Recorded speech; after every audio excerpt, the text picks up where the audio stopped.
compare natin dito sa bago. Ayan, pareha lang. Ayan, ayan, ayan. Our hearts beat to the city. How are you? It's Jeff Abante again. DIY na naman tayo. Transmission mount. Ano ba naman ito? Yung wheel stud. Palit yung sira ng wheel stud. Transmission mount. Itsura na. Ayan o. Transmission mount po ito. Palit natin mamaya. Tingnan natin kung hanggang saan. So mamaya ulit guys, ano? Ito yung bagong bili ko. Crow foot wrench. Ano naman to siya? Yung metric. Kasi yung ano. Yan. Sana magamit na natin to ngayon. Sana exacto to. Mamaya ulit guys. Transmission mount. Ito. Yan ang papalitan natin ngayon. Ayan. Matigas. Mahirap. So mamaya papalit natin yung bago. Okay?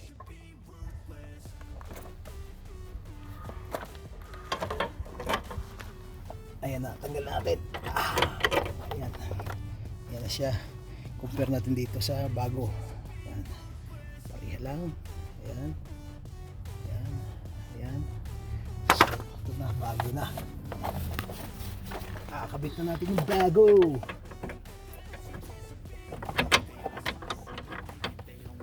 Kailangan natin iangat kasi bago yan eh.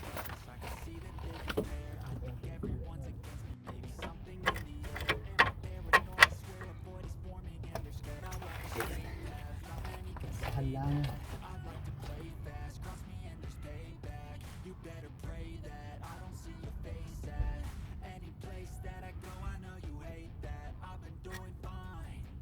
Baba.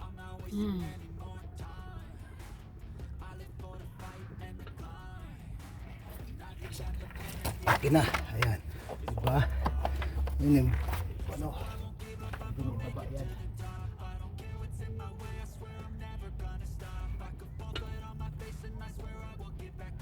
Ano na?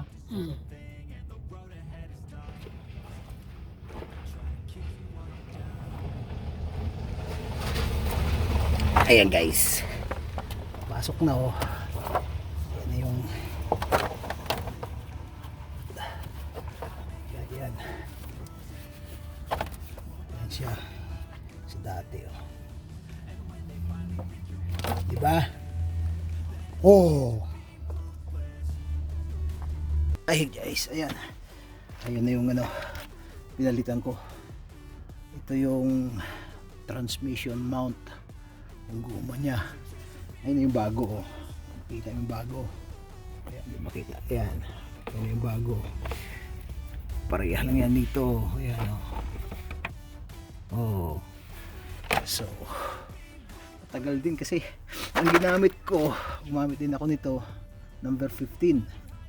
Tsaka ito. 15mm. Ayan. Para pagbukas niyan. Tsaka ito. 15mm din yung gamit yan. May gamit kang ano, para medyo matagal nga lang. Manumano eh. Ayan. Transmission mount. Transmission support tawagin. Transmission mount, transmission support. Ito na yun. Medyo matagal nga lang. Tingnan nyo. Ano din, matrabaho din eh. Oh. Ito yung original eh. Ano na rin, meron na rin siyang hindi naman siya nasira pa. Pero pinalitan ko na lang kasi nakabili na ako ng bago eh. Sayang eh. Kala ko kasi may sira to na kita. Pero yung isa kasi nakita ko na may sira eh. Oh, kaya yan. Simple lang, dali lang gawin guys ha. Transmission mount, transmission support. Ayan tawag dito. Sa ano na to? Ito lang gagamitin mo ito. Ayan. Ayan. 15mm. Oh.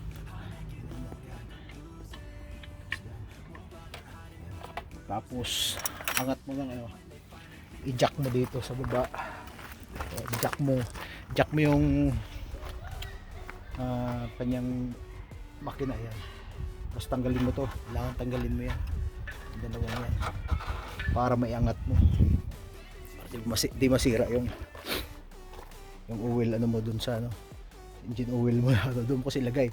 Tapos lagyan mo siya ng, meron siyang kahoy, ayan, kahoy, para hindi nakatama sa bakal, baka mabutas yung ano, yung engine oil mo. Ayan, so yan lang guys, ganyan lang kasimple siya. Ayan, tanggalin mo yung mga gulong, ayan, 15mm ang gagamitin mo. Ayan,